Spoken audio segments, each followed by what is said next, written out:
আমার চিন্তা আমার কাছে আর আইব না। আমি কত স্বপ্ন দেখতাম, মাঝরাতে আটকা দিয়া উঠতাম।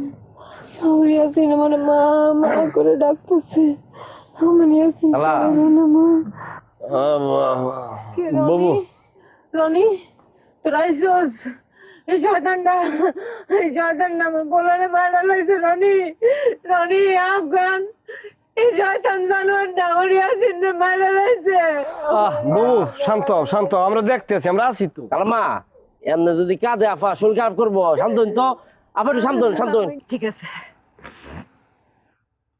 আমি শান্ত হইতেছি, কিন্তু তার আগে তারা কইতে কো আমার পোলারে কেমনে সে খুন করছে, আমার পোলারে কেমনে মারলো সেটা কইতে কো। তার আগে তারা ধরে বান, সে কিন্তু পালাইবো, আমি কইতাছি। আবার কোনো টেনশন নাই, আরে আমরা লইয়েছি, যদি যায় আবার আমরা বান্ধে সেন্দে লইয়ামু, কোনো সমস্যা নাই, তুমি এত টেনশন করো না। চাচি আম্মা এটা কই, বকুল কই? পারবি না, তোরা পারবি না ওরা বানতে। আমি জানি সে কত বড় নাটকবাজ। তোরা পালাই অক্ষণ বান, তার এক্ষণ বাইন্দা রাখ। আরে কইলাম তো পালাইলে আমরা বাইন্দে আনবো। আরে চাচি আম্মা বকুল কই? বকুল যে কই গেছে আমি তো জানি না। তোরা বাজার ধরে একটা ফোন দে, ওর বাপে মরে গেছে। ও বাপ ছাড়া কখনো ইয়াসিন ডাকে নাই। ওর একটা ফোন দে বাজার, ওর একটা ফোন দে। এই তোর সত্যি আমি তালা লগে, তুই আমার ক্ষতি করতি। তুই আমার পোলারে মারলি কেন? হ্যাঁ, আমার পোলারে মাইরা তুই কি লাভ হয়েছে? কি পাইছ আমার পোলারে মাইরা? ক হ্যাঁ, তুই এত বড় করবি আমার পোলারে কেমনে করলি? তুই আমার পোলারে কেমনে খুন করলি? রুমা, আমি সরি রুমা, তুমি আমার ক্ষমা করে দাও। রুমা, একটু বোঝার চেষ্টা করো, তুমি বোঝার চেষ্টা করো। আমার মধ্যে যদি বিন্দু মাত্র দাগ থাকতো তাহলে কি আমি তোমাকে সামনে আইতাম না। আমি কাউরে দিয়ে খবর পাঠাতে পারতাম, অথবা আমি একটা টেলিফোন করে বলতে পারতাম, কিন্তু আমি সাচ্চা, এই জন্য আমি তোমাকে সামনে আইছি। কি গল্পের মধ্যে আলু ভরা লইয়াছেন? মূল ঘটনাটা কি? কুসুম কথাটা কন, কি হয়েছে কি মূলত? এই যে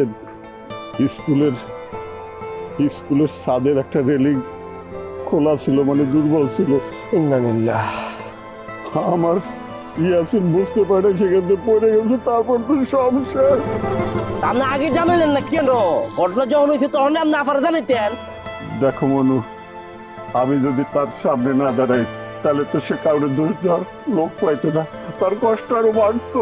কি তা কইতাম এখন আফা, মানে এলা যেমন কয় এতে তো এলার কোনো দোষই নাই। আমি বিশ্বাস করি না, আমি তার একটা কথা অবিশ্বাস করি না। সে সব অভিনয় করতেছে, সে বানায় মিথ্যা কথা কইতেছে। সে নিজে মারছে, সে নিজের হাতে খুন করছে আমার বলারে। আমার বলারে খুন করছে তারে বান। শান্ত শান্ত। রনি, মনু, তোমাকে মোবাইল চেক করে দেখো, সেখানে দেখো হাসপাতালের রিপোর্ট, পোস্টমর্টমের রিপোর্ট সব দেওয়া আছে আমার ইয়াসিন, এটা একটু চেক করে দেখো।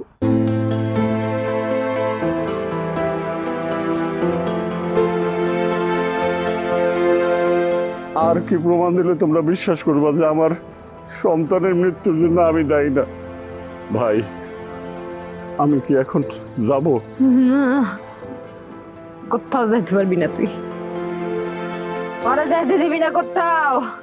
আমার বকুল আইবো, আমার ভাই বকুল আইবো, তারপরে যা করার করবো। ওরা কোথাও যাইতে দিবি না, আমি ওরা বানতে কইছি, তোরা বান। চাচি আম্মা হলুম আপারে আপনি ভালো বুঝেন, কারণ এখানে বকুলে আইলে এখানে আর একটা ঝামেলা বাঁচবে, বুঝেন না? আমি তো চাইতেছি ঝামেলা হোক। এই লোকটা আমার জীবনটাকে ধ্বংস করছে, এখন আমার পোলালের আমার বুকের থেকে কায়রা নিচ্ছে। আমরা সমবেথী এই শোক সম্ভ্রান্ত মায়েরকে আর কি বলে সান্ত্বনা দেওয়ার মতো ভাষা আমাদের কাছে আসলে নাই। এখন যা হয়েছে, এখন দুলাভাই চলে যাক। দুলাভাই আপনি যান। আমি তো বলছি একবার যে আমি আবার আসবো, আমার একটা কাজ আছে। তাহলে মনু, রনি ভাইয়া, আমি কি তাহলে যাবো এখন? যান, আল্লাহর নাম লইয়া আপনি চলে যান। আল্লাহর উপরে সবর দাও। আম্মা আসি, আসসালামু আলাইকুম। কদম মুসি লই যান। কালা আমি যান হারান সবই আছে, যান। আসলে কি বাবু, মূল বিষয়টা হইলে আল্লাহর মাল আল্লাহ লই গেছে, যার যাবার তো সে চলেই গেছে। সীমা কি করেন, রিপোর্ট আমি দেখছি, বুঝলেন? এটা তোর ভুয়া রিপোর্ট না, লেখাপড়া তো আল্লাহ দিলে কিছু শিখছি। আল্লাহ আল্লাহ জান্নাত নসিব করুক। আমিন আমিন। ও আচ্ছা, তাহলে আমরা এখন যাইতেছি মা, বুঝছেন? পরে আবার কথা কমু অনেক। আম্মা ইয়াসিনের জীবনটা এত কষ্ট, আম্মা ছোটবেলার দিকে পোলাটা মা ছাড়া বড় হয়েছে, মায়ের আদর পাইল না, শেষ হয়েছে এইভাবে, এই অকালে মৃত্যু হলো আমার পোলাটা। আল্লাহ আল্লাহ আল্লাহ